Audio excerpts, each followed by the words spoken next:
Hey everybody, Boris speaking Forex. Welcome to the weekly technicals for the commodity dollars for Aussie dollar, dollar CAD, and Kiwi dollar, October 1, October 5, 2018. The story in the calm dollar land was essentially one of consolidation, but we're still essentially holding the lows made a couple of weeks ago, and it still looks like a bottoming out process in all the antipodeans, and dollar CAD actually looks very strong, or Canadian dollar looks very strong. Dollar CAD looks very weak as the loonie really starts to show its strength going forward. The levels move down just a tad bit. If you look at the levels, 73, 72 in the Aussie, dollar CAD broke the 130, really trading pretty well now and very much testing that 120, eyeing that 128 level. And Kiwi still holding very much towards the 66 bottom, 67 to the top side. Low volatility trade.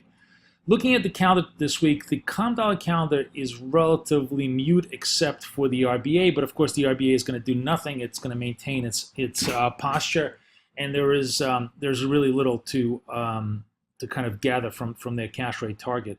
Anything else on the calendar from Australians? We're going to have Australian trade balance data, maybe retail sales. Again, sort of second tier data. None of it extraordinarily important unless it just deviates markedly from the month prior. The big commodity dollar event will be the Canadian employment data, which will be very crucial because we may be in a situation, or we are in a situation right now actually, where despite the fact that Canada may not be in NAFTA, its economy is so organically strong that it doesn't matter. If the Canadian economy really shows strength in labor and especially strength in wages, the Bank of Canada is going to follow U.S. It's going to be the only other G7 central bank that's essentially going to be on a rate hiking cycle. And that should be pretty bullish loony going forward.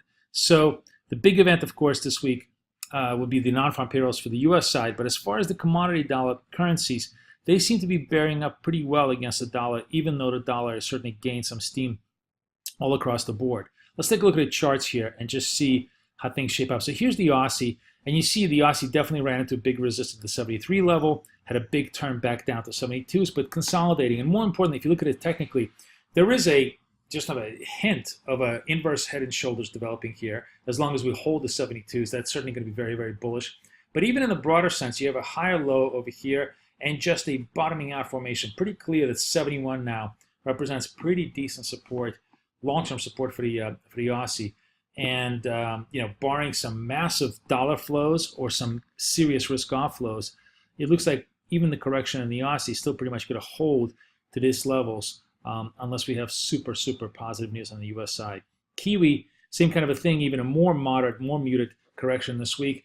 Also, not quite an inverse head and shoulders. I mean, you could say it could be, but just sort of a clean W bottoming out formation that definitely suggests that this is a buy to dip trade, just like as the Aussie. Aussie is very much a buy to dip trade. You know, you're wrong at 65. In Aussie, you're wrong at 71. You're wrong 100 points away, so it's not very far that you're wrong. But here, it certainly looks pretty positive as far as just the bottoming out formation. And the final trade, the most interesting one of the day, dollar CAD. Dollar CAD, very strong move here, taking out the lows of last 2 days, almost I think actually last 3 days. Yes. Last 3 days on the lows here, ending very close to the day's lows. It's a bullish move. We do have, of course, all this support at the 29 level, which is just only 30, 40 points away. But a break here really opens us up to a move all the way down to 27. And one of the reasons, of course, is because look at oil. Oil is 73. That's helping.